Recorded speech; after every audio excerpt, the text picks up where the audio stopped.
You've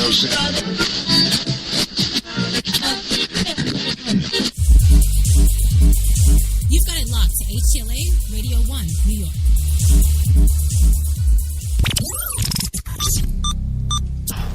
This program is intended for mature audiences only. If you have any homicidal or suicidal feelings, please consult a doctor before listening to this program. Of course, we've got the one and only Jenny McCartney in the booth, the social media goddess herself, pushing those buttons, making the show go again today. And, the co-hosts. I guess we'll go with the co-hosts. We got some of those, of course, coming to us live via satellite, as always, from his perch, I guess, high atop the Mill Bay Studios in beautiful Mill Bay, British Columbia, Canada, is the one and only Louis Lawless. Yes, high atop there. Are you there, Louis? You know how to spell my last name on the check, right? It's Louis Lawless. Yes, we got that. Don't worry. Oh, can we cuss?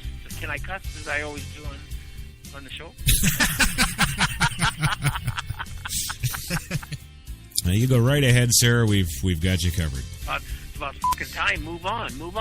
All right. And also joining us from his wonderful, beautiful, stately, I must say, apartment in Manhattan here in the big city is the one, the only, what's his name again? Oh, yes, Gilbert Godfrey. Are you ready, sir? What the fuck? Huh? Okay. I'm ready. Good. All right. Yes. All right, Gilbert Godfrey joining us from his lovely home here in the city. And also joining us is, of course, the one, the only George Takei, all the way from his home in Los Angeles, California. George, thank you for coming. I think it's a treat to be here talking with you. Yeah. There you go, and thank you. That's awesome. Now, is this thing on? Uh-huh. Yeah. It's on. Is this on? Is this on? I can't tap it. I would tap it, but I won't do that. So. There you go. That's well. Right. Only one, Meeps. That's us. The only one, HTLA Radio 1 New York, and you're here and you're listening. And this is Straight Talk. And, yeah, we've got 90 minutes of springtime in the city stories for you tonight. And, lots of social injustice stories. I'm in the mood for ranting. We said we weren't going to do a rant show, but here we are. And it's going to turn into a rant show. It is, yes. I can't help but be angry about the stories. You know, there's just too much to be excited about. And everybody's got to bring us down with all this stuff. Stupidity. That's right. And, well, we'll talk about that, too, because we've got a great show coming up for you that we've got in development for a little while now. And we're going to launch that Wednesday, and we'll talk about that a bit later. That's pretty exciting. That's called The Spotlight with Kate and Crash. Absolutely. And tonight, a bit of a free-for-all. We're going to tear it up for you on tonight's Straight Talk. Everything from the day's events to some politics goodiness and the struggle, of course, to maintain home and work. We'll get into it all tonight.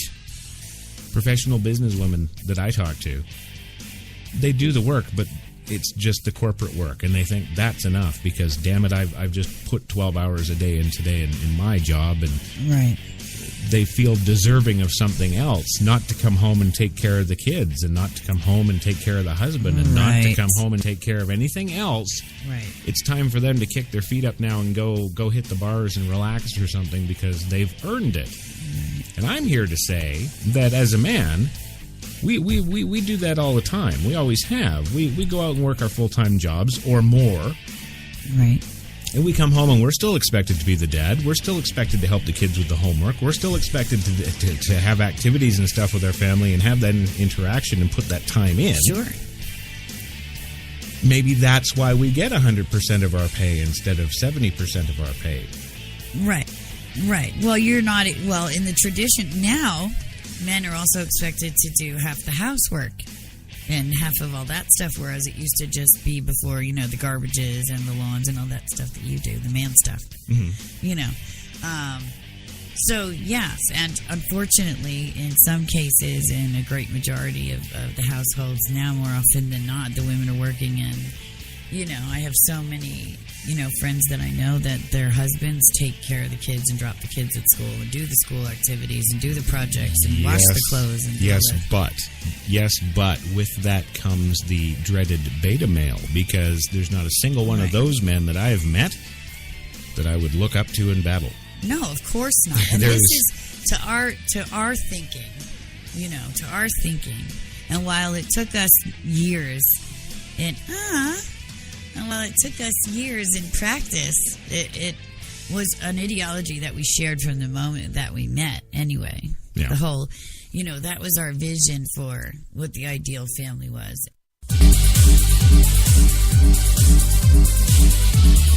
We're New York's best talk radio, HTLA Radio 1.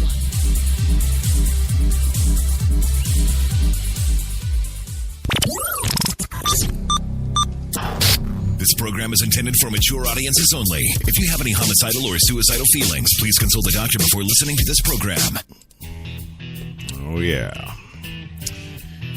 Good evening, ladies and gentlemen. It is 9 p.m. Eastern on HTLA Radio 1, New York's best talk. Tonight, Tuesday, so it's Crash Talking. That's right. Yes. Welcome to the Mosby Show. That's right. So we're talking tonight all about that funky little prosecutor we all know as the Marilyn Mosby. Oh, yeah, we're going to rip her a new one tonight. That's what this show's all about. And your calls are welcome. That's right, 914-873-6092 or 1NYC. That's right. You can call in tonight and voice your opinion over this Mosby chickie. Yeah, what the hell's going on? Miscarriage of justice. That's right. Well, I'm going to rip her a new one. Oh, yeah. Yeah, stick around. You don't want to miss this one, boys and girls. That's right. That's right. We got the kids in the house tonight. We're ready to go here. Yes, we are. Today I'm breaking down and uncovering some pretty suspicious facts regarding the Marilyn Mosby situation. Yes, the prosecutor who brought charges against all 6 officers implicated in the death of Freddie Gray after a suspiciously short 11-day investigation. Just to shut everyone up and stop the riots? Well, you bet. We'll be taking your calls as well if you'd like to ring in on this obvious joke that's really gone too far. Yeah, that's right. It's time to ring that school bell, kids. Yeah. It's Tuesday night, and you got it tuned to Crash Talk.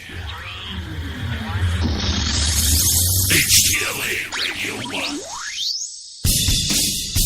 HTLA Radio 1 in New York City proudly presents Crash Talk.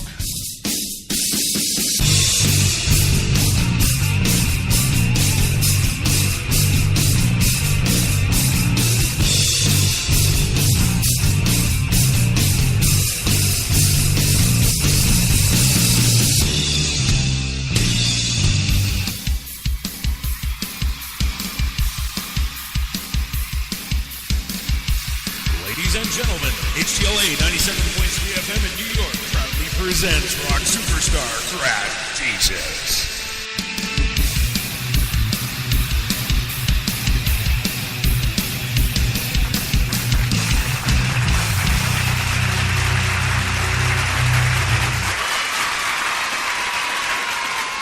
Oh, yes, thank you. We got a full house in the house tonight. Oh, yes, we do, ladies and gentlemen.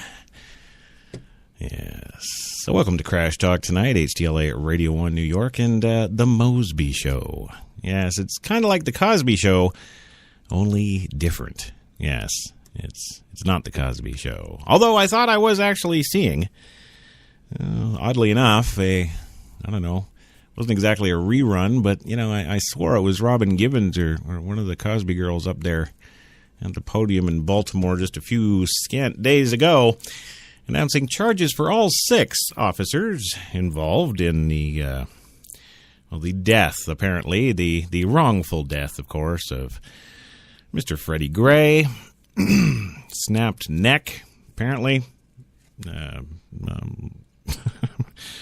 I'm guessing that all 6 of them must have broke his neck simultaneously. Hands over hands kind of thing, I guess, or I made the comment on coffee and cigarettes there. How do you get 6 pairs of policemen's hands around the same baseball bat? Yeah, those details, they just elude, don't they? They just, who knows? Could be anything. Yes, we'll just carry on. Yeah, who knows? Well, anyway, it wasn't one of the Cosby kids that was up on that podium there in front of Baltimore's little Happy Building. I guess we'll call it the Happy Building. There were so many happy black people there that day. When she made the announcements, of course, that she's indicting all 6, of course, in the wrongful death of Freddie Gray. Now, ignoring the obvious, I don't know what's the word, the obvious logistics of these 6 people killing this man, the first thing that struck me during the announcement was, of course, the mention that the most severe of the charges going out to all the officers was the one driving the prison truck, which was carrying prisoners. Well, Marilyn Mosby is Baltimore State's attorney, but I did some checking. She's a lot more than that. You might remember one of the stories out earlier in the week about her long family history with cops. And, of course, I guess the headline is designed to grab you because she's black, and if she's got a long history with cops, statistically, not racially, statistically, that's never good for the black person, is it? Well, let me tell you a little bit more about this. Now, the Maryland prosecutor who has criminally charged these 6 Baltimore police officers in the death of Freddie Gray, well, she actually comes from a long line of police officers in her family. But she has said that she would not hesitate to prosecute cops when the facts warrant charges. You remember that statement, she says, when the facts warrant charges. It's very important that you stick with me on this show tonight, because I'm going to be coming back to a number of things throughout this show. And when I come back to them, you're going to have a little light bulb in your head that goes, oh yeah, wait a minute, WTF. Yeah. Baltimore State's Attorney Marilyn Mosby, a 35-year-old African-American former city prosecutor, also happens to be married to Nick Mosby, a Baltimore City councilman who represents the neighborhood in which Gray died. All right? Interesting fact, isn't that? What do you think the conversation around the Mosby dinner table the night before she decided, yes, I'm going to charge all 6 officers in this? What do you think that conversation might have consisted of? Do you think in any way, shape, or form it may have included a conversation about good old Nick's lovely voters out there? Yeah, Nick wants to keep his job, doesn't he? Fine, upstanding city councilman that he is. Well, of course he would. In fact, somebody recently said in politics, 70% of your time is spent looking for money for re-election. Well, I'm willing to bet money. I don't know for a fact because I'm not a city councilman, but I'm willing to bet money. And he's on the lookout for votes, too, at all times. And if his wife should come back with, a statement regarding no charges will be pressed against any of these officers with the death of Freddie Gray, I'm just going to guess here. I'm going to go out on a limb and I'm going to say, you know what? The voters aren't going to like that. Yes. Especially seeing as how your husband is the councilman who represents that neighborhood in which Gray died. That's kind of ground black zero, isn't it? Well, yes, it is. In a statement, Mosby's office said that she would uphold the law in every neighborhood, including her own. And she actually said this, regardless of if her husband is a councilman within that district where numerous crimes occur or not. She said that. So it's like she's actually kind of opening it up to, yeah, that's my husband on the council there. So what? She figured nobody was going to have the brains to put together, wait a minute, Chickie, that's a conflict of interest right there. Why are you even prosecuting this case? It's in the best interest of your husband for you to press charges.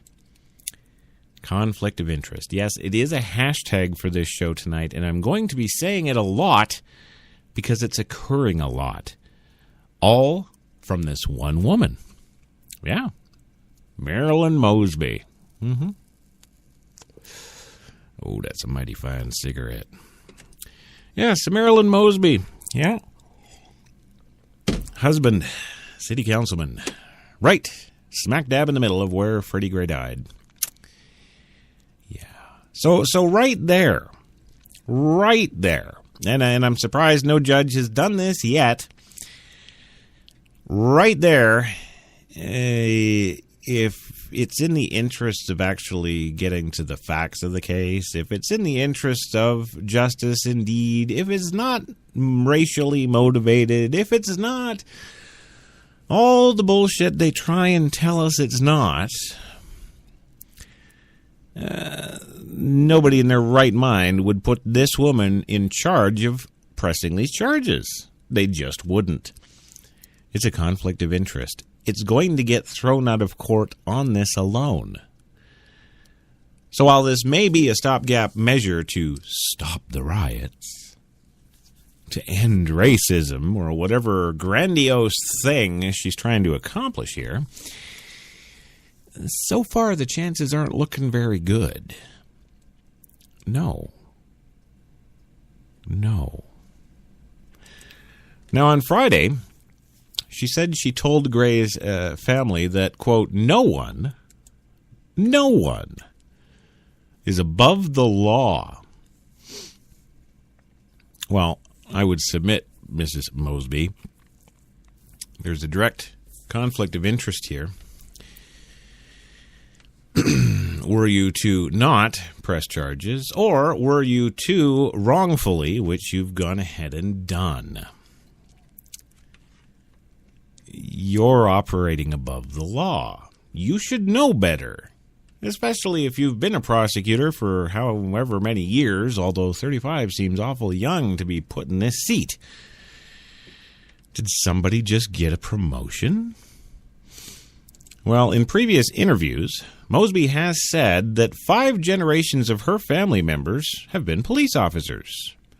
Her father, mother, and grandfather were all cops. She grew up in what was known in her Boston neighborhood as, quote, the police house. Mosby said she decided to become a prosecutor at age 14. Now get this is important too.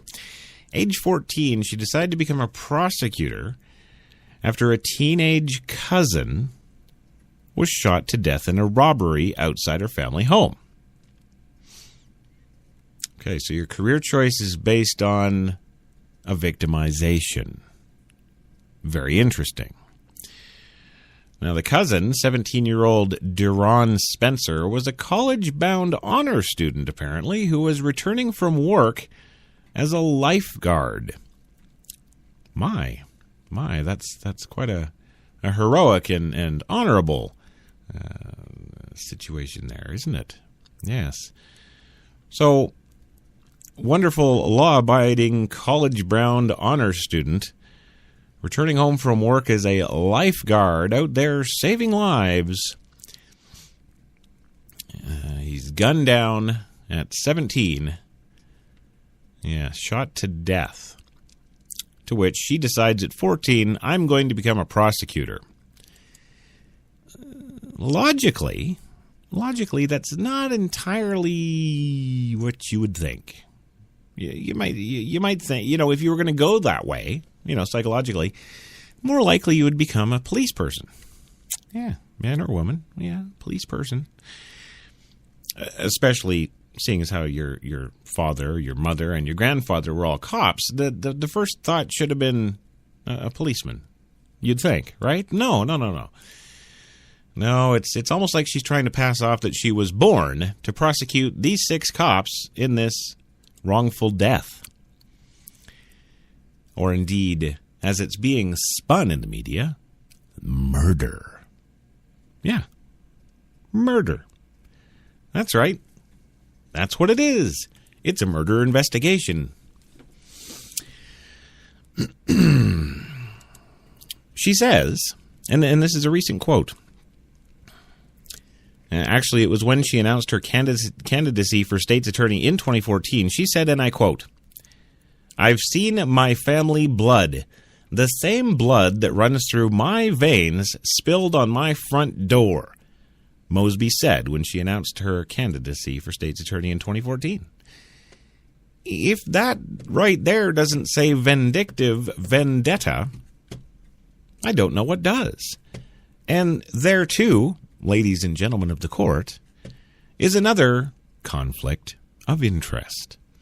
Yes, it is. You're not supposed to prosecute cases as an executioner. And when you make statements like, "I've seen my family blood, the same blood that runs through my veins, spilled on my front door," well, that is vindictive, and that is more the words of an executioner, not a prosecutor. And I'm going to take this pause for a little coffee and remind you that tonight's show is brought to you by the fine folks at Tim Hortons, New York City. They have those 8 fine locations in the city to serve your coffee and baked good needs. And let me tell you, praise it to the chapel rooftops. Oh, Tim Hortons, always fresh. Yes, it is. Now, her electoral victory in the Democratic primary over former state's attorney Greg Bernstein was a surprise to many.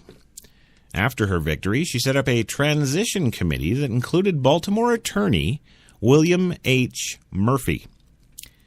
Yes, William H. Murphy. Remember that name. Because William H. Murphy, if you don't already know the name, is the actual attorney who is representing Gray's family. Yeah.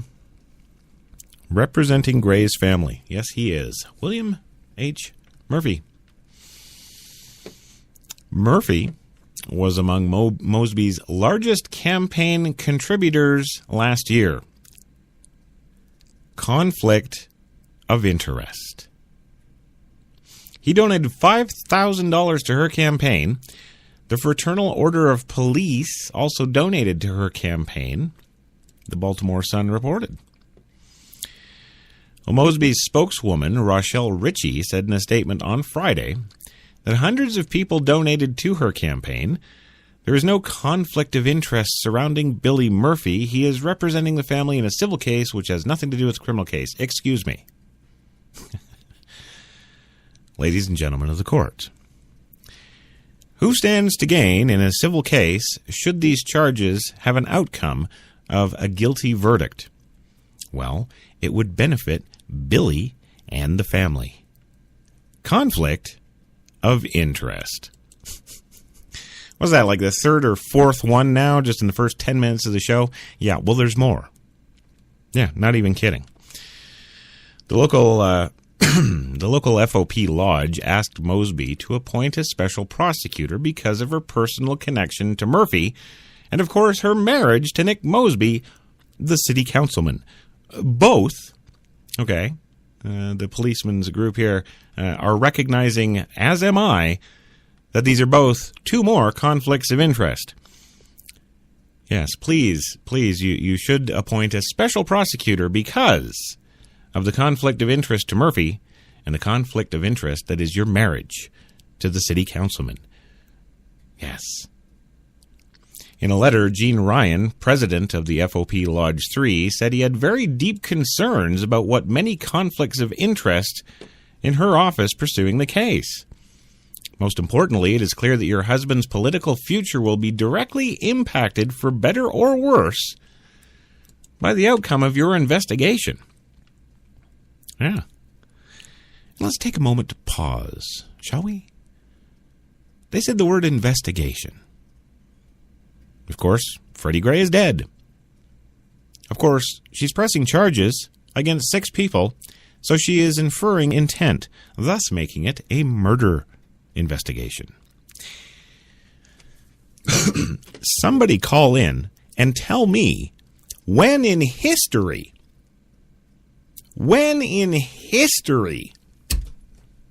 of any kind of police and criminal investigations and any kind, when in history ever has there been a murder investigation that has lasted 11 days before pressing charges? Where? One. Give me one instance of this ever happening. It has never happened. But because this is a racial situation, because we need to calm the masses now, because we've already had to call in 3,500 National Guard troops and APCs and Hummers and M1 Abrams, because we've had to call in state police and local police from other jurisdictions, and we've had to call in police from out of state to come and try and quash this racial uprising. Really? Well, let's talk about race for a minute before I go to my first commercial break. Think about this while we're actually on our commercial break. Do me that favor. Think about, what if after an 11-day investigation, we charged a black person with these crimes? Yeah. Is that racist? Is it racial?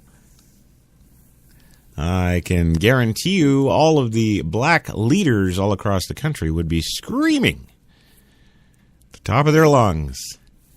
It's racially motivated. 11 days? Nobody's ever had an 11-day murder investigation. This is outrageous. Well, yes, it is. It's kind of my point. Anyhow, we'll be back in 2 minutes. We'll get into more of this Mosby show. Back in 2. And you are listening to Crash Talk with Christopher John Taylor, a.k.a. Crash Jesus, on HTLA Radio 1, New York.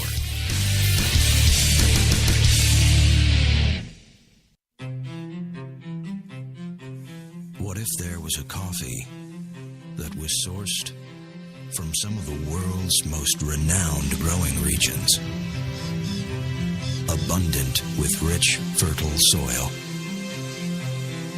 What if this coffee was picked at the perfect moment, then packed meticulously and shipped carefully to be roasted under the watchful eye of coffee masters?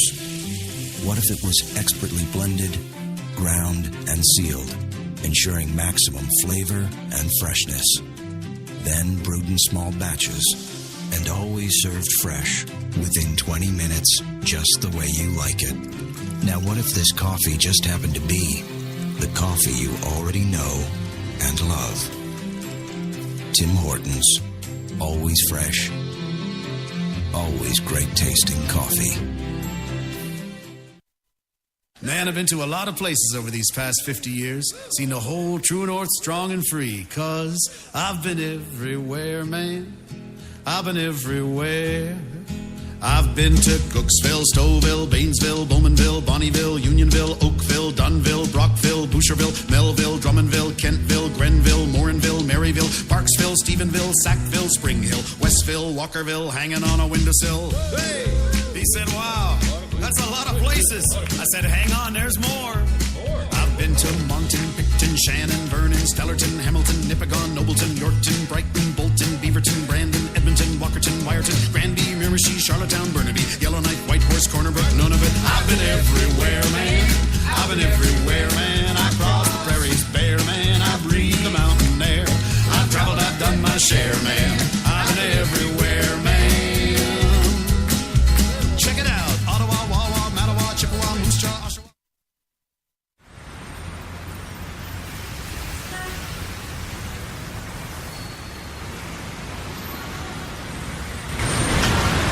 I've been so inspired by being in New York because everything from what people are wearing on the street to the way they're interacting with each other to drive through the West Village at night and you see a couple kissing on the street, or you see someone fighting outside their apartment, or you see so much humanity on a daily basis that even if you're not inspired by your own life that day, you can be inspired by someone else's life.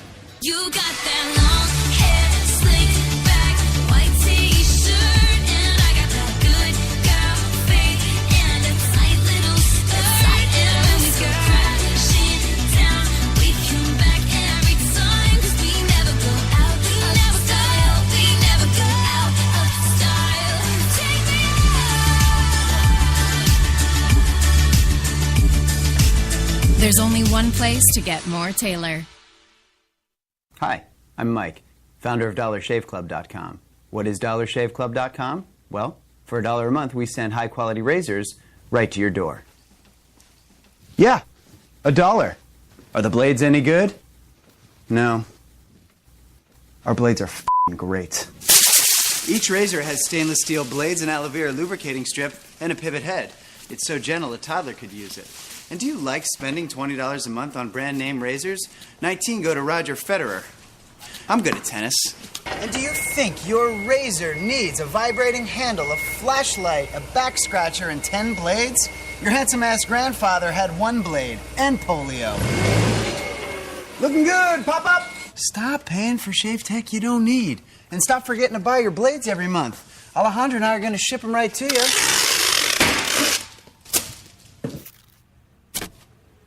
We're not just selling razors, we're also making new jobs. Alejandro, what were you doing last month? Not working. What are you doing now? Working. I'm no Vanderbilt, but this train makes hay.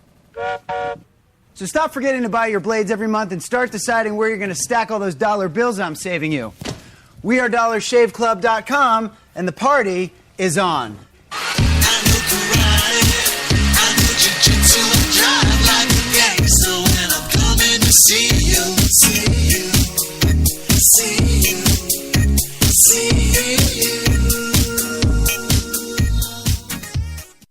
When we arrived at our hotel in New York, the porter was so incredibly careless with our bags. And the room they gave us, it was beautiful. A broom closet. But the worst part was the shower. My wife drying herself with the Egyptian cotton towels. Shower curtain defined that whole vacation for her. Don't just visit New York. Visit TripAdvisor New York. With millions of reviews, a visit to TripAdvisor makes any destination better.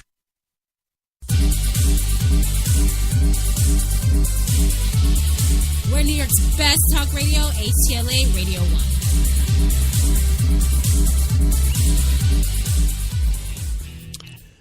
Yes, we are New York's best talk right here, HTLA Radio 1 New York.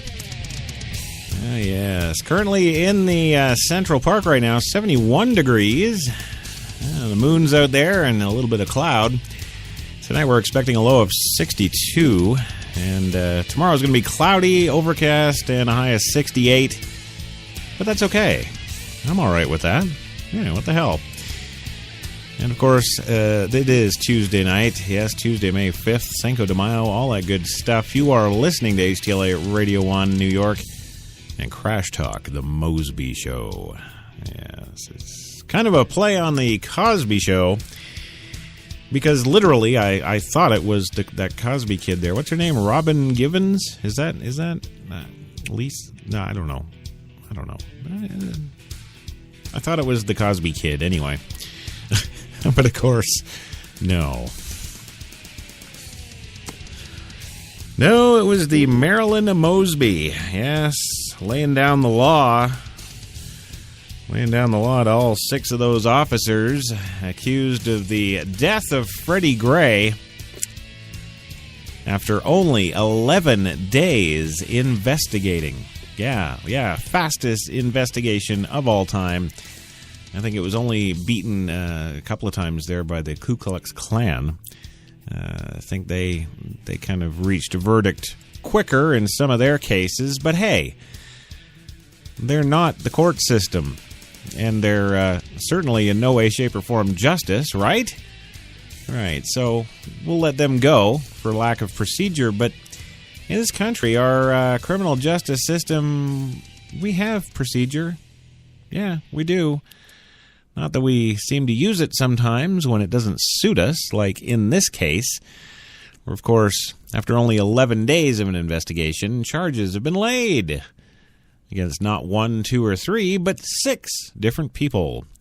And they're not just any people, they're law enforcement officers. They are people that we charge with the responsibility of keeping our streets safe and stopping offenders from breaking the law, not indeed going out and doing that themselves. And I'm in no way, shape, or form making any kind of excuses for them. Do not get me wrong. I'm not standing here going all 6 of these cops are completely innocent of everything, because, of course, I don't know all the facts. And neither do you, because they haven't released them. Whatever evidence it is that they've had over 11 days, it's certainly not been made public. We've got a dead black man with a broken neck at the top of the spine. Now, how do you do that? How do you do that? Well, I guess you can wrap them in your arms and pop that head right out of there. You can break a neck that way. You can snap it like they do on TV all the time, grabbing the person's chin and the back of their head and twisting in opposite directions super fast, rendering them dead. But here's the question. How do you get 6 people at once to do that? A little curious, isn't it? Well, don't be ridiculous, Crash. Of course, it wasn't all 6 of them that did it. It was just the driver. Yeah, the driver of the police truck, of course, which is the prisoner transport, who doesn't have direct access to those prisoners. Even if he wanted to, he'd have to get out of the truck, the cab of the truck, where he drives, walk around the back, open up the door, open up the interior locker doors for each individual person in the back, and snap his neck. And then close the door up, lock it up again, close the outer door, go back up to the cab, sit down, have a smoke, turn on some WNYC or just cruise around listening to the oldies, whatever the hell he does. But do you think that happened? No. Yeah. That's right, it didn't happen that way. Of course not. No. But what have we been told? Well, it happened back at the station. Okay. So later back at the station, what, these 6 were all in a circle around them, and they all thought, geez, let's do this, let's do that, let's do that. Oh, well, wait, no, the coroner didn't say anything about contusions. He wasn't beaten. There was no other signs of anything. The toxicology report came back fine. The chemicals in the system is fine. His body is fine. Everything is just fine except this spinal injury, which we now learned he had before all of this, didn't we? So yes, before the break there, I was telling you all about the countless so far. There was 4 in the first segment. There is 4. You go back and count them. There are 4 direct conflicts of interest as to why this woman has no business opening her mouth in front of a microphone or a camera on this case whatsoever. And not the least of which is her husband. He directly benefits or loses based on her actions and decisions here. Not the least of which is the close family friend who is the lawyer, Mr. Murphy, who is representing in civil cases, of course, the family of the deceased. He has a direct interest in what happens to the criminal suit, of course. If she gets convictions, he gets more money. That's the way that works. And the list goes on and on. It really does. She has a vendetta, an established vendetta, which she openly quoted and, talked about openly right after she won the position for state's attorney in 2014. Quote, "I've seen my family blood, the same blood that runs through my veins, spilled on my front door." Well, I don't know about you, ladies and gentlemen, but if that was me, I'd be pretty pissed too. Yeah. Not to mention that the Murphy lawyer, of course, representing the family, was a personal contributor of $5,000 to her campaign to run for the state's attorney position she currently holds. Conflict of interest, over and over and over again. So here's the question. Did somebody put her in this position specifically so she could go out and say 11 days after the incident, that after our investigation now of only 11 days, we've got enough evidence. We're going to press charges against all 6 of these officers. Shut the hell up, everybody, and go home and stop rioting. Because, of course, somebody up the food chains certainly could have done that. To do what? To accomplish what? Well, to stop the riots, right? At least for now. Stop them. Baltimore is quiet. Yeah. Oh, there's a few candlelight vigils still for Freddie. But the shoe store burning down, Nike Air stealing and then selling on eBay folks, well, they're nowhere to be seen. They're all at home. Was that the goal of this move?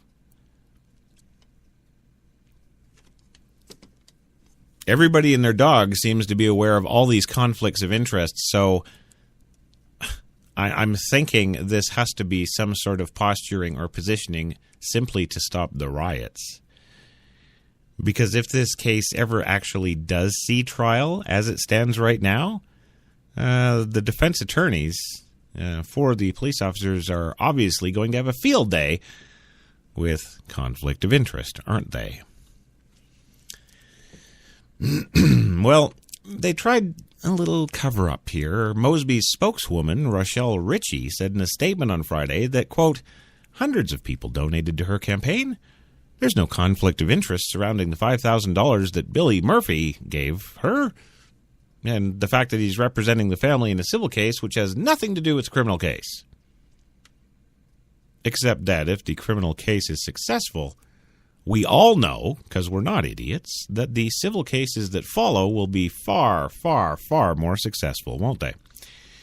Conflict of interest, over and over and over again.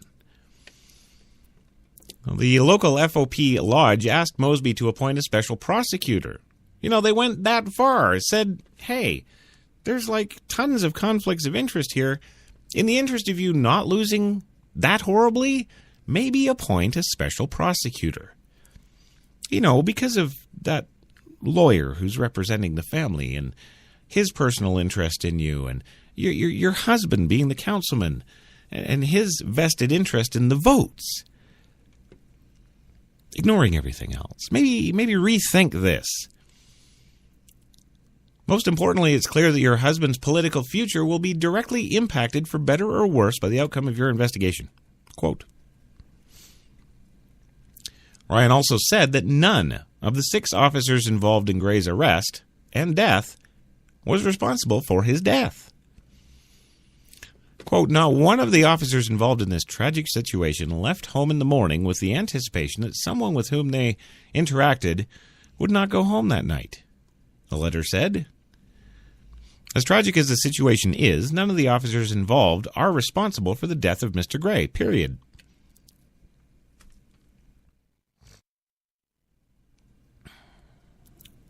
Well, during her campaign, Mosby told a radio interviewer that if she believed a police officer should be pursued for wrongdoing, quote, I will indict that police officer and put it in front of a grand jury.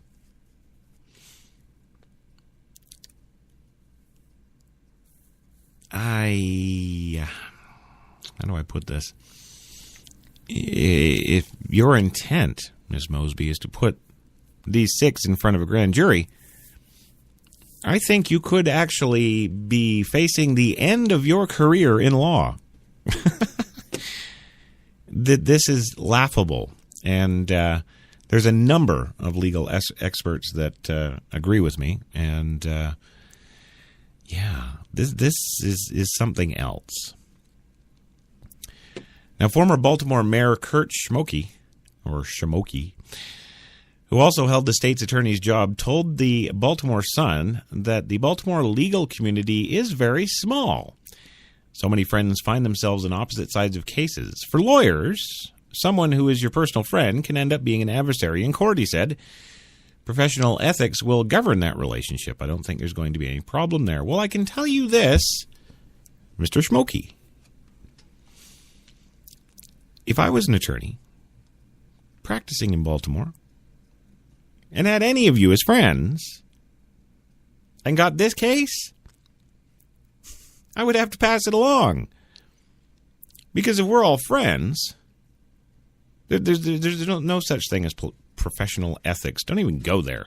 Half the cases that these people try are people who fail in professional ethics. It happens all the time. Do you think the legal profession is immune from this?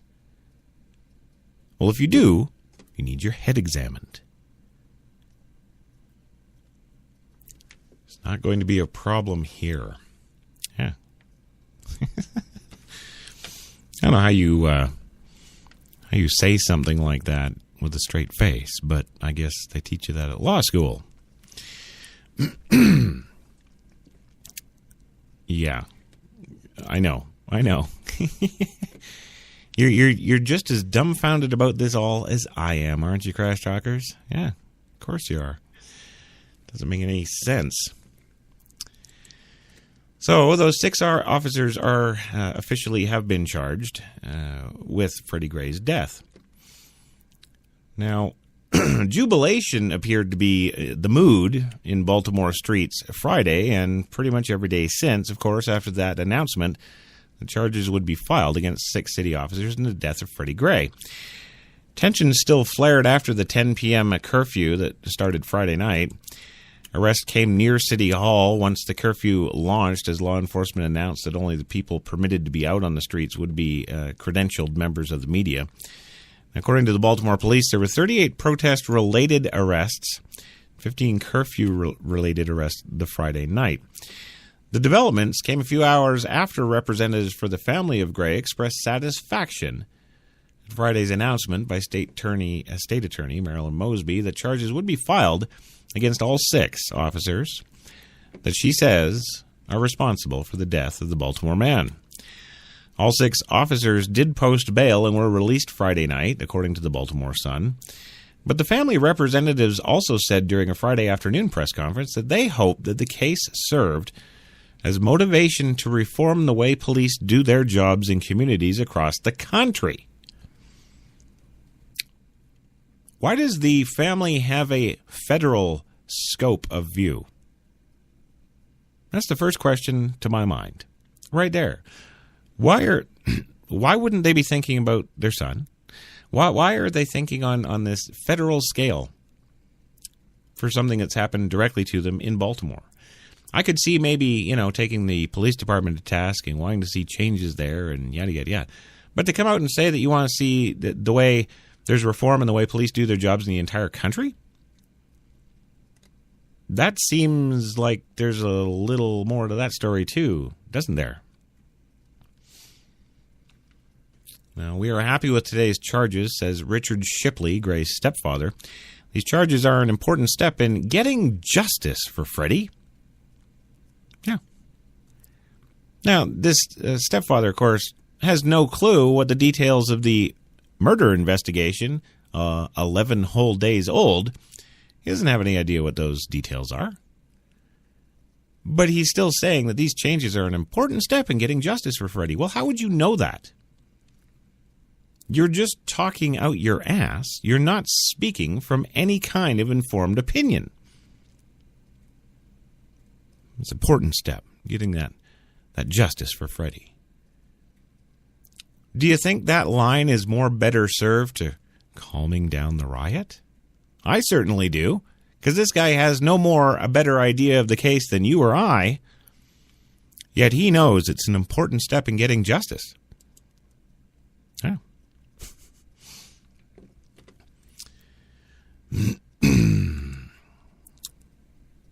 Well, I further submit to you that this is just a ploy to stop the rioting because later on in this same quote about getting justice for Freddie, we ask that whoever comes to our city, a city that we love, a city that we live in, come in peace. And if you are not coming in peace, don't come at all, because this city needs to get back to work.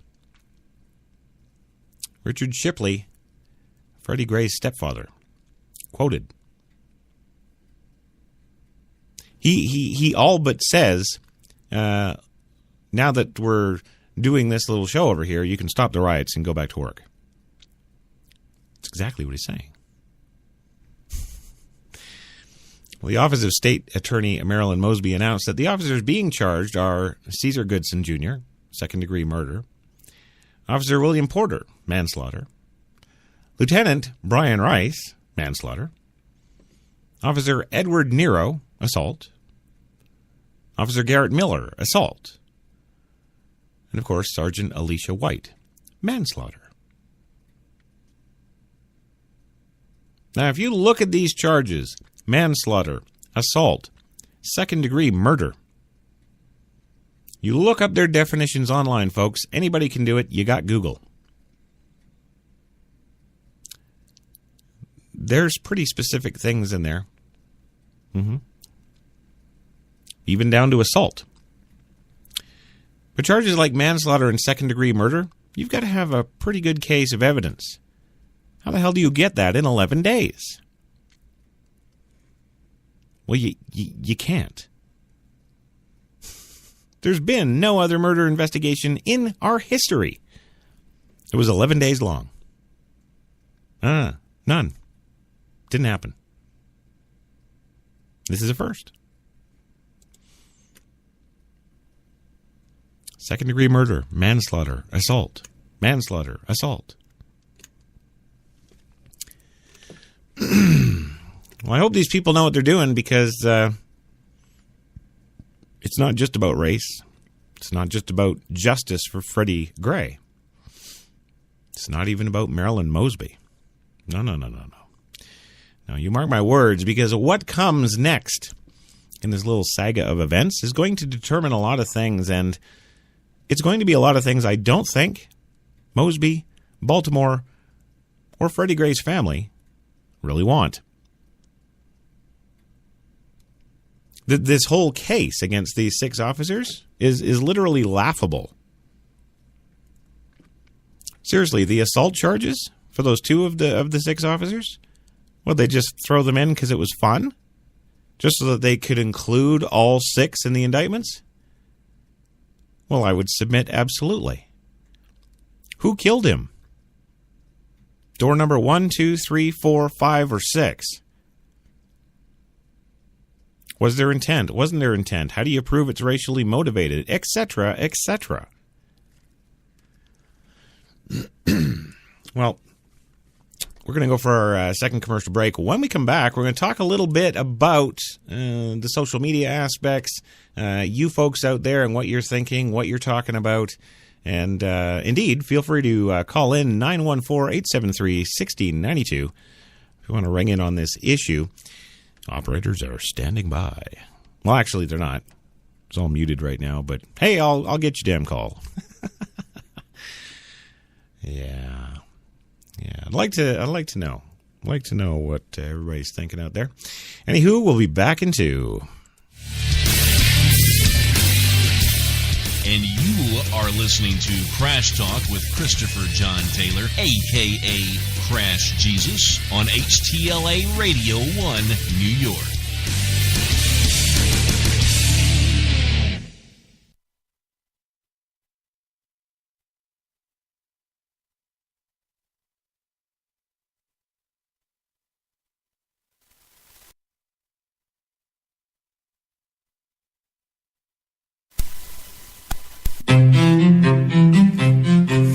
What if there was a coffee that was sourced from some of the world's most renowned growing regions, abundant with rich, fertile soil? What if this coffee was picked at the perfect moment, then packed meticulously and shipped carefully to be roasted under the watchful eye of coffee masters? What if it was expertly blended, ground, and sealed, ensuring maximum flavor and freshness, then brewed in small batches and always served fresh within 20 minutes, just the way you like it? Now, what if this coffee just happened to be the coffee you already know and love? Tim Hortons. Always fresh, always great tasting coffee. When we arrived at our hotel in New York, the porter was so incredibly careless with our bags. And the room they gave us, it was beautiful. A broom closet. But the worst part was the shower. My wife drying herself with the Egyptian cotton towels. shower curtain defined that whole vacation for her. Don't just visit New York. Visit TripAdvisor New York. With millions of reviews, a visit to TripAdvisor makes any destination better.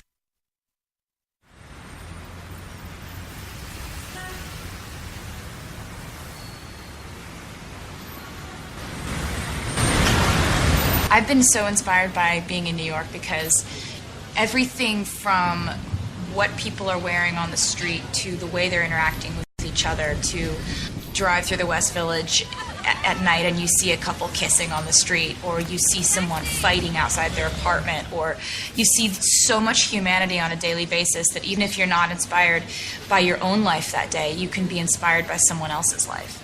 You got that long hair, slicked back, white t-shirt, and I got that good girl face and a tight little skirt. And when we go crashing down, we come back every time, 'cause we never go out of style. We never go out of style. Take me out. There's only one place to get more Taylor. Hi, I'm Mike, founder of DollarShaveClub.com. What is DollarShaveClub.com? Well, for $1 a month, we send high-quality razors right to your door. Yeah, $1. Are the blades any good? No. Our blades are f***ing great. Each razor has stainless steel blades, an aloe vera lubricating strip, and a pivot head. It's so gentle a toddler could use it. And do you like spending $20 a month on brand name razors? 19 go to Roger Federer. I'm good at tennis. And do you think your razor needs a vibrating handle, a flashlight, a back scratcher, and 10 blades? Your handsome-ass grandfather had 1 blade and polio. Looking good, pop up! Stop paying for shave tech you don't need. And stop forgetting to buy your blades every month. Alejandro and I are going to ship them right to you.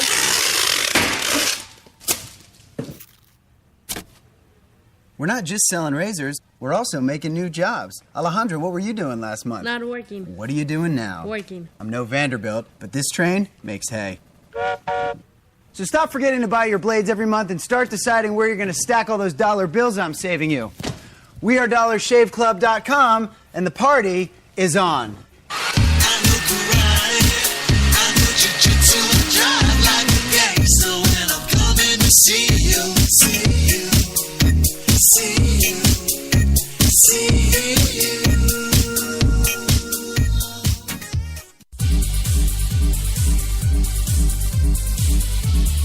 We're New York's best talk radio, HTLA Radio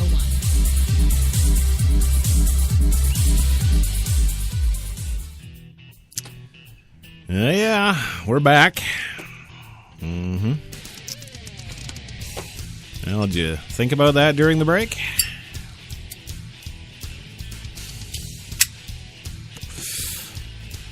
Well, I bet you did. I bet you did.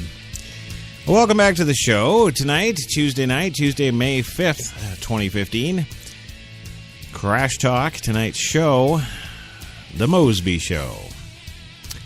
All about this interesting Marilyn Mosby, the literal rainstorm.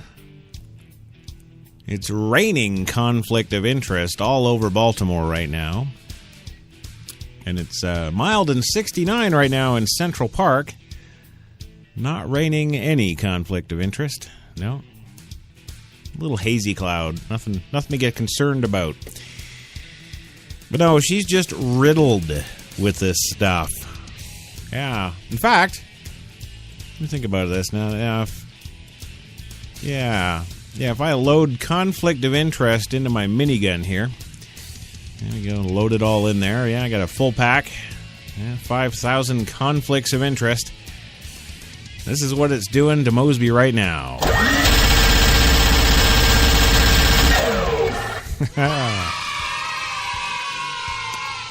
Yeah, the kids love it when I fire my gun. Yes, they do. So yeah, conflict of interest city. A conflict of interest, a sea of it. It's like a tidal wave of conflict of interest. It's all over the bloody place, and any self-respecting defense lawyer, pretty much, I'm going to say, anywhere on the planet, with the exception of maybe Thailand or Turkey. Yeah. Maybe Bangladesh. They would get this laughed out of court. It's absolutely ridiculous. When even the police union suggests to her that she might, appoint a special prosecutor for this because, baby, you tied up in all kinds of conflict of interest. You don't want to be doing this yourself. And then she goes ahead and does it herself. And I did pose the inference a little earlier in the show that maybe this is all just a little stage show to stop the rioting and have everybody get back to work, just like stepfather there said. Yeah. I don't think there's any way to win this case against these officers. I really don't. I mean, surely if they had anything damning, it would have been made public. Yes, it would have. Don't you think it wouldn't? Maybe they just think, hey, well, we'll just do this now, and over the next 8-10 months, we'll gather enough evidence to take it to trial. Maybe that's what they're thinking, but I don't know. It seems to me some judge would have to sign off on the indictments, wouldn't he? Based on what evidence? Well, we just want to shut the riots up. Oh, okay, here you go. Did it go down like that? I think there's a fairly good chance it did. And is that part of our justice system? No. That's so that there's no more pictures all over the news of police officers beating black people with sticks and riot shields, isn't it? What do you think about it? It's all over the news. Powerful images. Yeah, it's all over the news. Some of the worst scenes I have ever seen of America I saw during those riots. The reaction from those Freddie Gray protests, which were actually Freddie Gray riots, and it wasn't just Baltimore. Other cities were rising up and taken to the streets and just looking for that fight. You know, in a civilized world, there's ways to go about things. You know, I'll never forget this. Back when I was a kid, I don't know, 11 years old, somewhere around there, I'd been watching the news. Yeah, I thought that, hey, this news thing is pretty great. You know, I'm 11 years old. I'm sitting there with Mom every night, having a cigarette. Yeah, having some coffee. Yeah, much like now.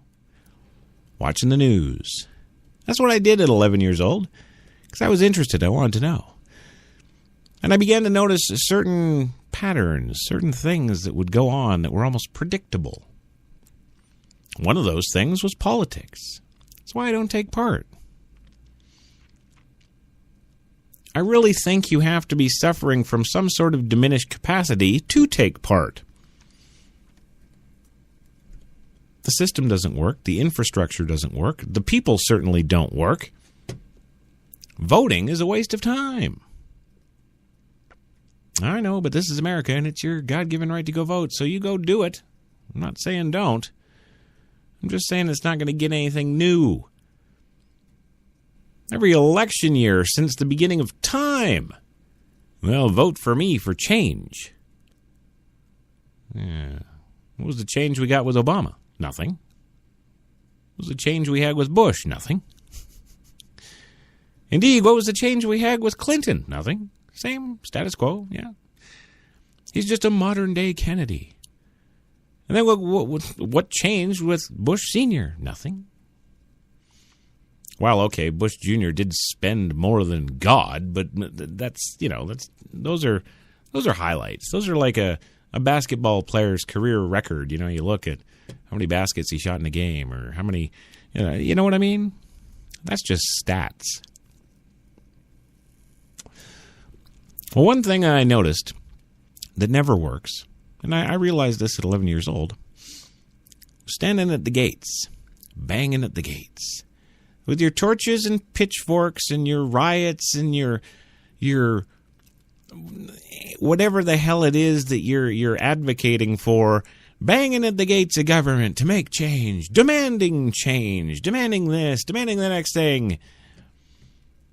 Oh, look at Anonymous. That's how they started. How successful have they been? Not at all. In fact, they've resorted to terrorism now to try and carry on into the future.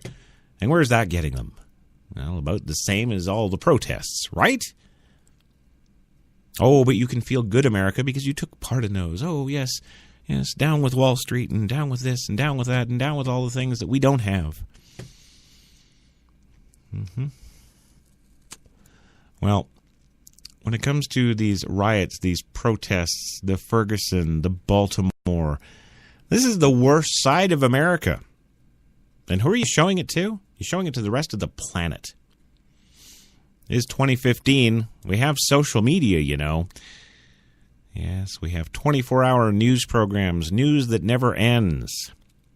CNN, the BBC, ABC Australia. Do you think NBC and MSNBC and CBS and ABC are it? Do you think Fox News is the limit? No. 24-hour news services all over the planet cover this. And what do they see? They see a broken America. They see an effed up America. They see race wars. They see hate. They see violence. They see police beating down the black man. That's what they see. I never saw anything like this since the 60s. Why are we doing this again?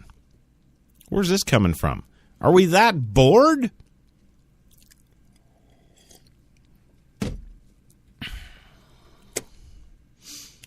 I'm going to say, in most cases, certainly not in all. I will grant the black segment that much, that not in every case, but certainly in most of these cases where it's alleged police killing unarmed black people, you ask yourself, what were the black people doing? Well, in one case, the black man, be him 18 or not, be him unarmed or not, was wrestling a policeman for his gun in the police SUV through a window as a direct threat to the police officer's life. Of course it's going to end that way. What about the 12-year-old little black boy with the fake gun in the park not so long ago, pointing it at people, swearing at people, threatening people, putting it back in his yo-yo shorts and pulling it out again and doing that for 50 minutes before police responded and shot him to death? Yeah, good on them. I'd do that to anybody. Black, white, green, raisin, whatever. Doesn't matter. There's certain things in society you don't do. Hell, with the PC society we live in now, we can't even say something that might be offensive to some group, religious faction, the Loyal Order of Water Buffaloes. Heaven forbid, no, you can get fired, and people get fired and lose their jobs and careers over doing these exact same things, saying something that somebody gets offended by, somebody takes wrong, somebody takes something seriously that's meant to be a joke. We can't even joke anymore. But it's okay to take to the streets, burn down everything, all in the name of whatever dead, unarmed black person the thing is supposed to be about. Really? Well, that's the message that we are sending out to the world, America. That is exactly the message we are sending out. Why? Where the hell is our American spirit? Aren't we more important than that? Aren't we as a people, the citizens of this country, now numbering 325 million, aren't we better than this?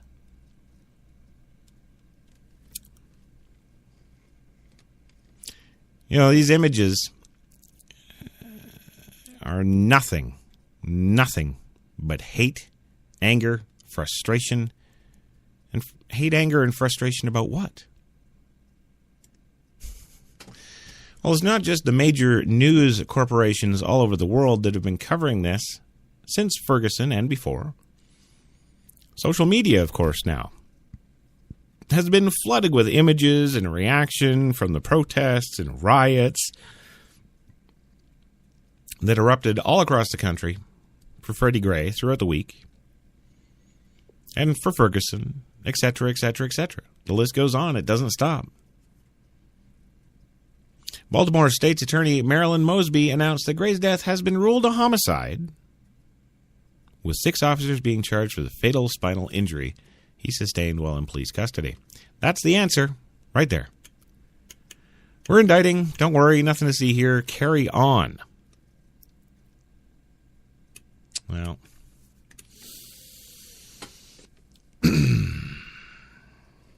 Tariq Touré tweets that Black America is actually exhausted from being the mascot for self-centered messiahs. Yeah. Michael Terry says Donald Trump blames PBO for the Baltimore riots. Only thing the GOP doesn't blame on him is climate change because they don't believe in it. Lisa Bloom writes, Prosecutor Mosby says she has, quote, hours of video footage in support of her charges against Baltimore 6. The footage will be critical evidence. Well, I would submit that she needs that smoking gun. She must have that video. She must. In order to do this. And if she does, good on her. Great. Awesome. So what was all the rioting about? What was all the racial talk and hate speech about? What was the 24-hour coverage on CNN nonstop talking about racism and violence in America and racism and violence in America and Wolf Blitzer and racism and violence in America, on and on and on and on, since before Ferguson? You know, if you know, she's got these videotapes that it's a cut and dry smoking gun case, all 6 of them, they're guilty, it's going to be a slam dunk, no problem. If that's really the case, then how come the citizens of our great nation here don't have faith in said criminal justice system? Why do you have to tear apart your cities in frustration and anger, screaming for change? Which is it? You can't have both. You can't say that the criminal justice system is corrupt, that the police are racist, when indeed the blacks make up a healthy percentage of police forces. You think it's all white Irish police? No, it's not. It's minorities all through policing, all through this country. But you blanket label. Oh, they're racist. It's racist police. Racist criminal justice system. Well, geez, I guess you lose even if Mosby wins the case, don't you?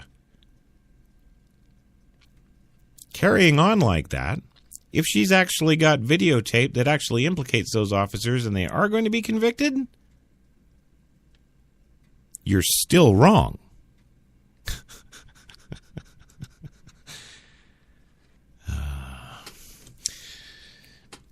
Well, I'm going to go for a final commercial break. And when we come back, I'm going to kind of sum everything all up for you here and, see where we go from there. We'll be back in 2.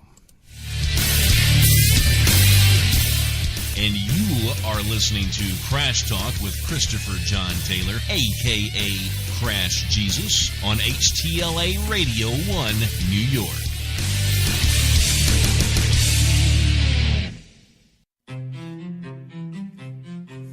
What if there was a coffee that was sourced from some of the world's most renowned growing regions, abundant with rich, fertile soil? What if this coffee was picked at the perfect moment, then packed meticulously and shipped carefully to be roasted under the watchful eye of coffee masters?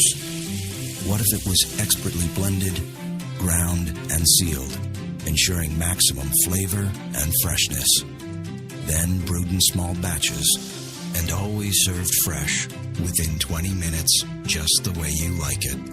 Now, what if this coffee just happened to be the coffee you already know and love. Tim Hortons. Always fresh. Always great tasting coffee.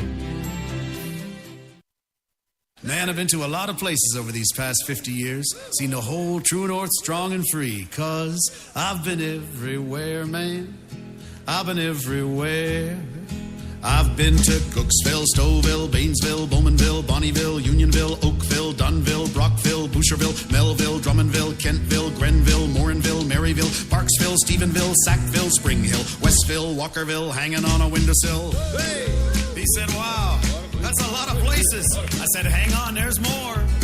I've been to Moncton, Picton, Shannon, Vernon, Stellarton, Hamilton, Nipigon, Nobleton, Yorkton, Brighton, Bolton, Beaverton, Brandon, Edmonton, Walkerton, Wyerton, Granby, Miramichi, Charlottetown, Burnaby, Yellowknife, Whitehorse, Corner Brook, Nunavut. I've been everywhere, man. I've been everywhere, man. I crossed the prairies bare, man. I breathed the mountain air. I've traveled, I've done my share, man. I've been everywhere, man. Check it out. Ottawa, Wawa, Mattawa, Chippewa, Moose Jaw, Oshawa.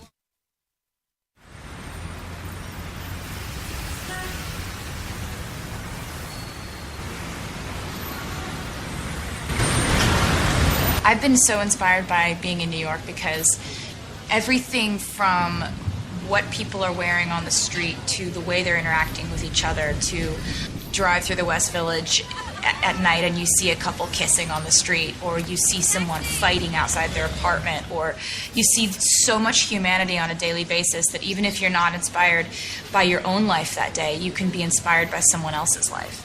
You got that long hair, slicked back, white t-shirt, and I got that good girl face and a tight little skirt. And when we go crashing down, we come back every time, 'cause we never go out of style. We never go out of style. Take me out.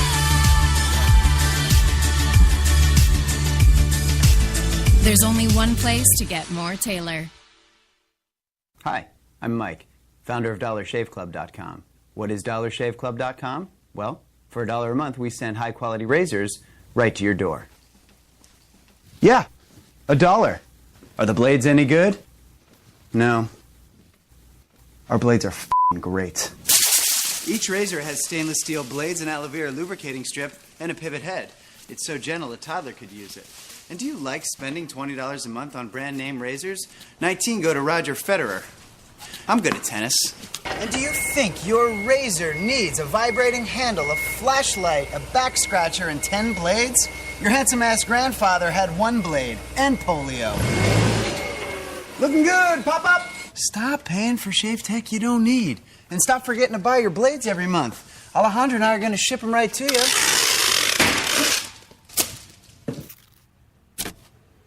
We're not just selling razors, we're also making new jobs. Alejandro, what were you doing last month? Not working. What are you doing now? Working. I'm no Vanderbilt, but this train makes hay. So stop forgetting to buy your blades every month and start deciding where you're going to stack all those dollar bills I'm saving you. We are DollarShaveClub.com, and the party is on.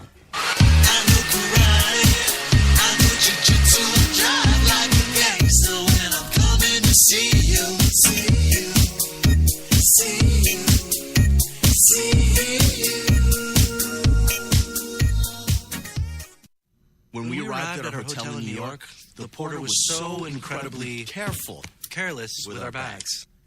And the room they gave us, it was beautiful. A broom closet. But the worst part was the shower. My wife drying herself with the Egyptian cotton towels. shower curtain defined that whole vacation for her.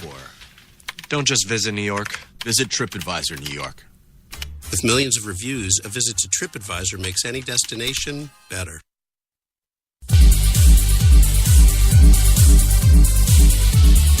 We're New York's best talk radio, HTLA Radio 1.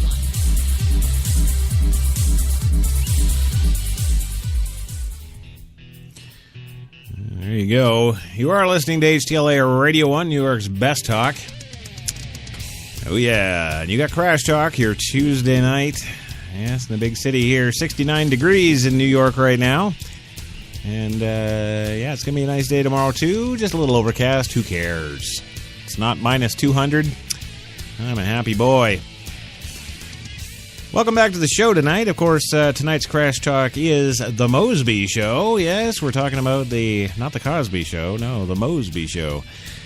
Talking about Marilyn Mosby and all the plethora of conflicts of interest. As I said again, my minigun full of conflict of interest. Oh, yeah.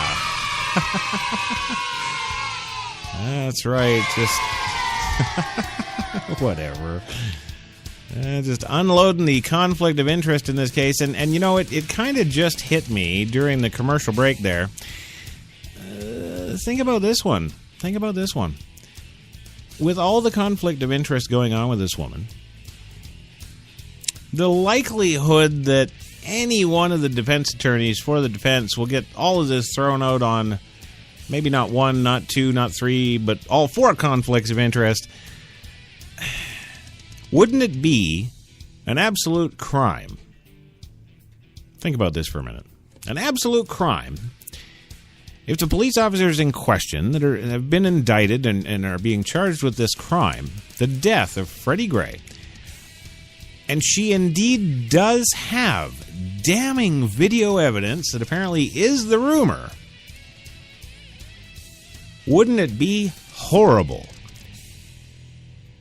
Wouldn't it be horrible if we were to find out through the justice system, through the trial, that these officers are indeed guilty of everything she's charging them with, but it's all going to get thrown away now because, well, her husband's the councilman and one of her nice friends and contributors to her campaign to be state's attorney gave her $5,000. He's the defense lawyer for the family, stands to gain, yada, yada, yada. Wouldn't it be horrible if that all got thrown out and these 6 officers walked free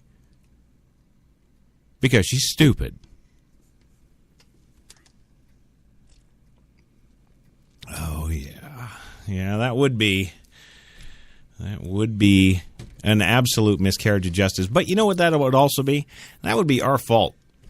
Yes, you, me, John Q., the public.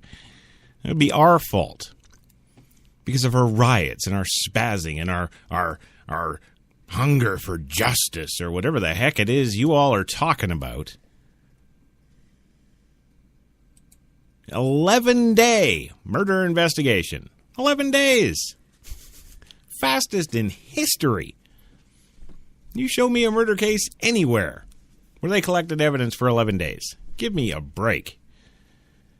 You know, this thing is all kinds of wrong from start to finish, and I don't know, it just hit me during the commercial break. Wouldn't it be an absolute travesty of justice and a huge crime in and of itself if these police officers are actually guilty? She does actually have enough factual evidence to put them away, and it all gets thrown out because of her conflicts of interest.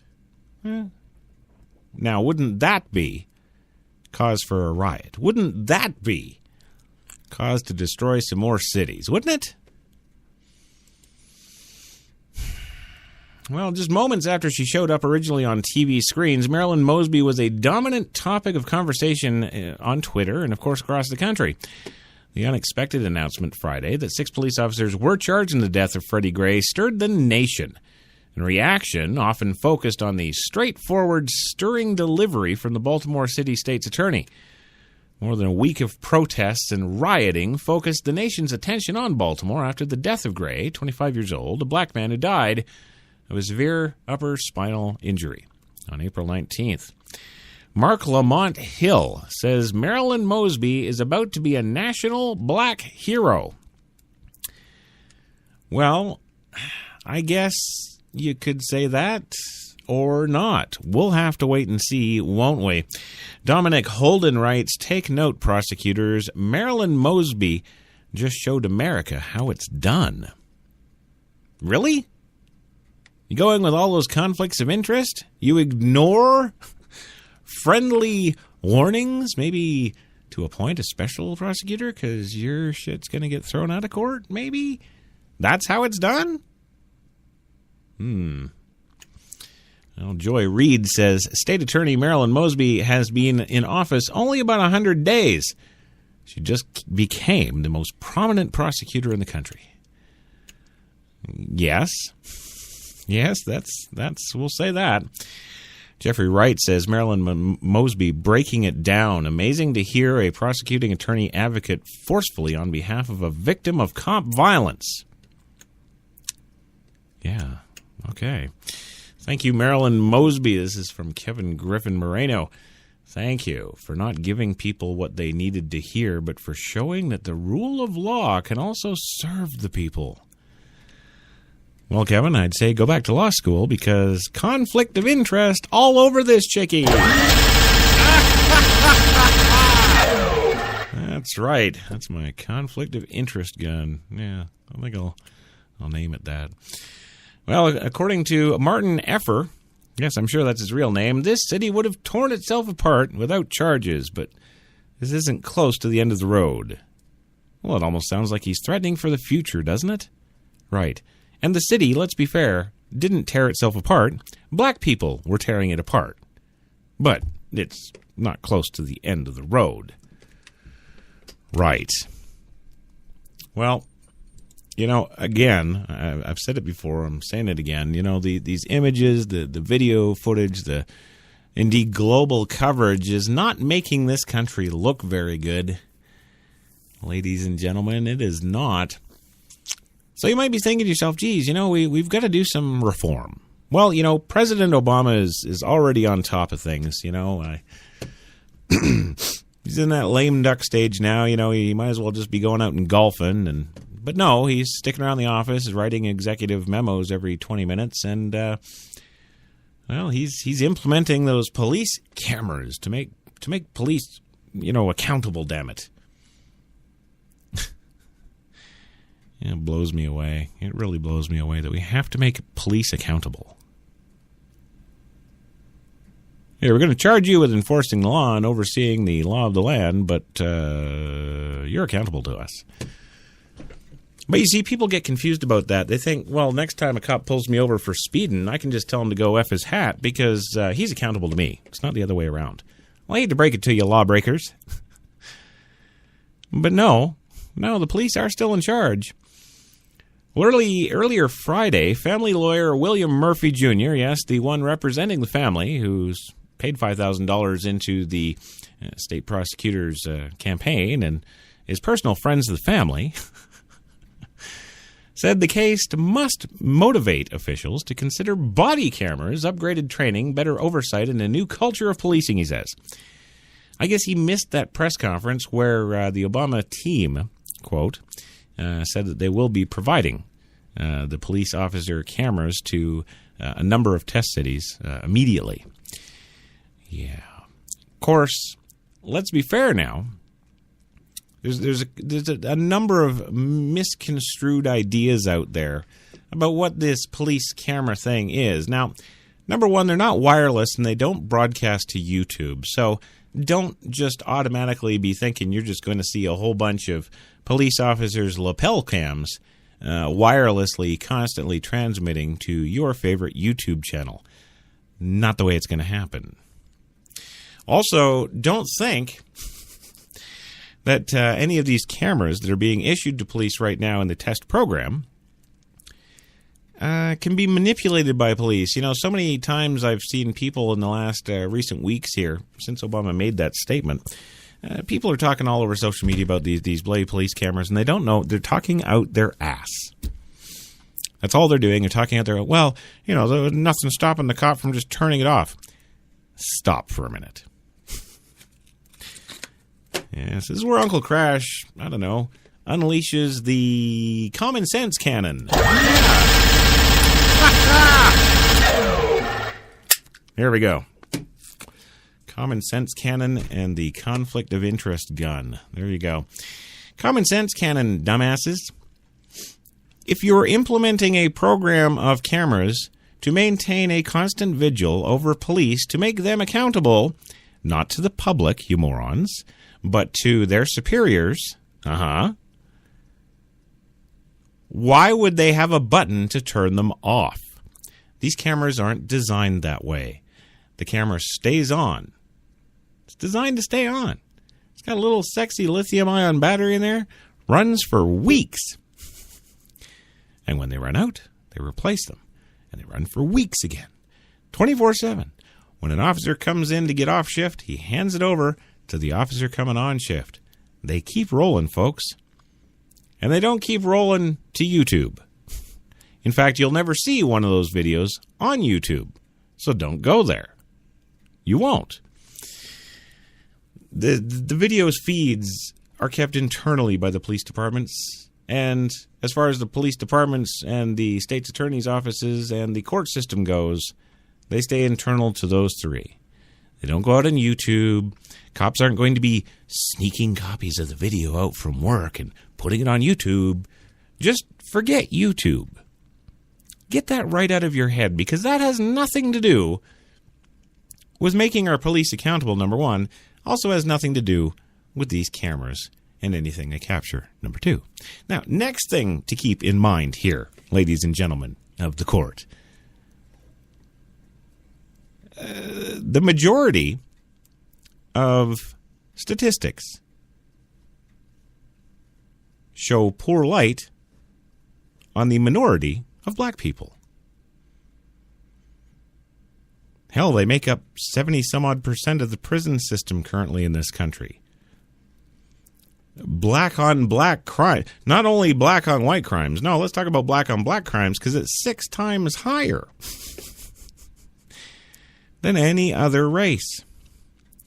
These are all statistics. They're not made up. They're numbers. They're taken from all the cases. They're taken from prison populations. We have the technology to add. I submit that there has long been a cultural shortcoming with black people. Black History Month, for example. What the hell is that all about? We don't have White History Month. We don't have Asian History Month. Hell, we don't have Native American History Month. But we have Black History Month. Why? Who feels they need that? Why do you need that? Well, you need to celebrate that which isn't there.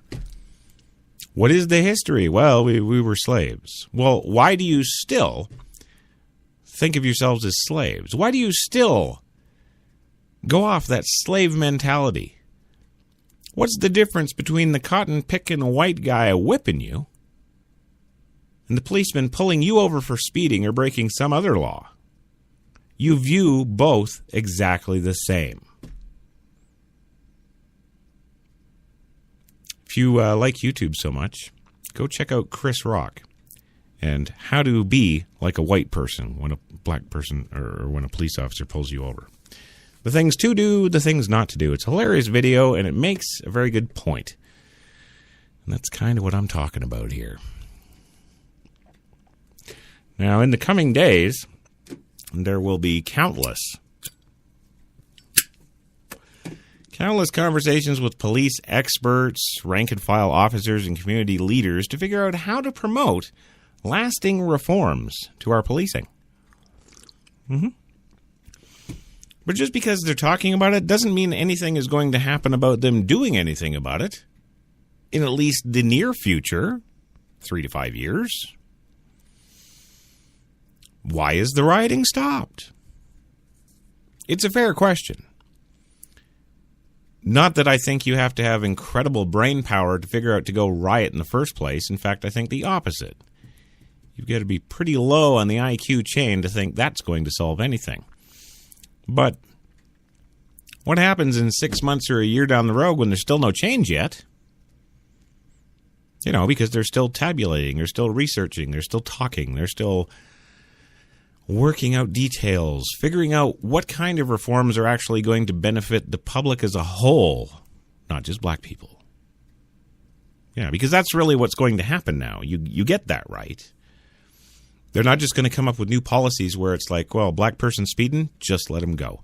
Oh, black person robbing a liquor store, just let them go. Black person stealing cigarillos out of a cigarette store, just let them go. Black person takes your sidearm, officer? Well, just let him go. No, see, that's not what's going to happen. So all you rioters out there, all you _black rioters out there, those are the kind of things that hypothetical I just took you through is exactly what you're looking for. And don't say it isn't. Well, that's not going to happen. So I would submit this question to you. When will the riots start up again? Well,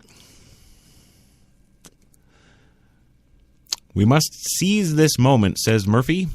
Let us pray that God will guide us to do his or her will in the pursuit of justice. The press conference came just hours after the announcement by State's Attorney Marilyn Mosby that could shape future relations between police and residents in Baltimore.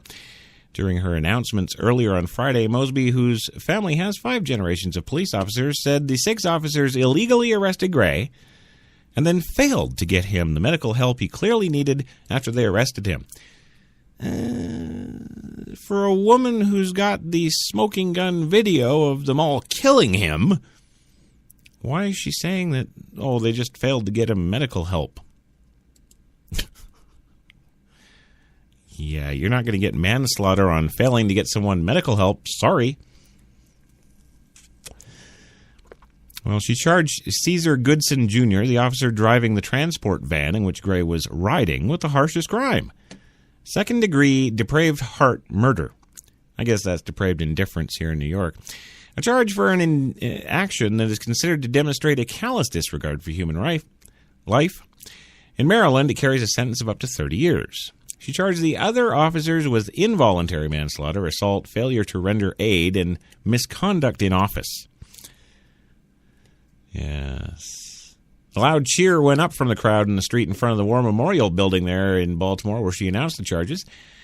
Quote, "To the youth of this city, we seek justice on your behalf," end quote, she said. Yeah. She's seeking justice. Residents on the street of the Sandtown neighborhood, where police arrested Gray first off, greeted the news with celebration and cautious optimism. Gray, who was only 25, died April 19th, a week after his encounter with officers, of a mysterious spinal injury suffered while in police custody.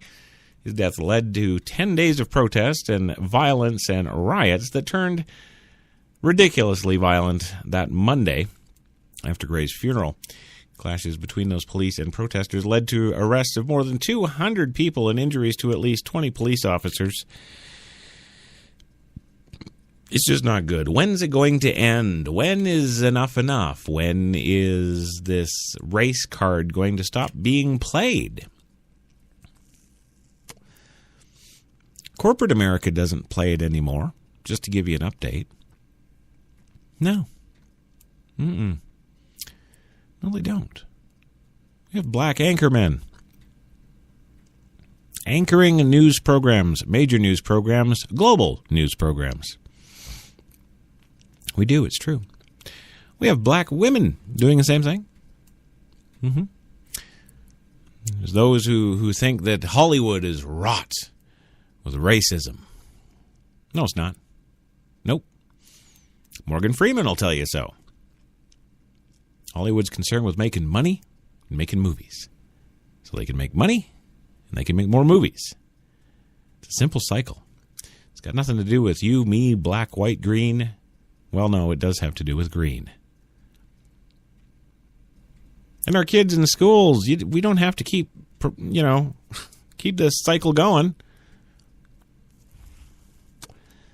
How many 11-year-old kids out there are watching the news now? Like I was when I was 11. How many kids, 11 years old, are watching and seeing these patterns, seeing this stuff for what it is? What are we doing? We're breeding the cycle again. We're continuing generations of supposed racism. I can't tell you how many black people in America have mentioned to me, "Oh, you used to own slaves." Well, at least they're half-ass smart. They say, okay, well, not you personally, but, certainly your great-grandparents. Not true. Sorry.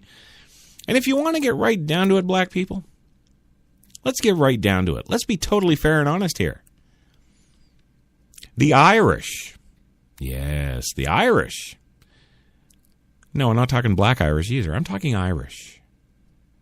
They were in this country as slaves in 1658. Yeah. That's before you all got shipped up from Africa. Oh, but wait. Nobody listening to my voice right now got shipped up from Africa. No, they didn't. You're African Americans. But why do you want to be called African Americans? You're not African. You're Americans. Lose the African. Lose the black. Stick to American. At least on that common ground, we can have some sort of basis of commonality and equality from which to move forward properly. I know these are just my opinions, but the whole thing is ridiculous. We've got a prosecutor who's riddled, absolutely riddled from my conflict of interest gun, and she's actually going to try and prosecute this case herself. And win or lose, it's not going to be good for anybody. It's not. But I think I've made all those points tonight, and I want to thank you all for listening. And now, yes, it is that time again. Yes, thank you. Yes. I want to thank HTLA Radio 1 New York for having me on here again. Another Tuesday Night Crash Talk, the Mosby Show. I want to thank the listeners, of course, for tuning in. Sorry we didn't get to the phones. Nobody called. Nobody's got nothing to say about this. Kind of shocking. But maybe I'm just wrong. Maybe this just doesn't matter. Anyhow, this is Chris Crash Jesus Taylor for HTLA saying, life sucks and I'm gone. Crash Talk next Tuesday. Coffee and cigarettes tomorrow. Check it out.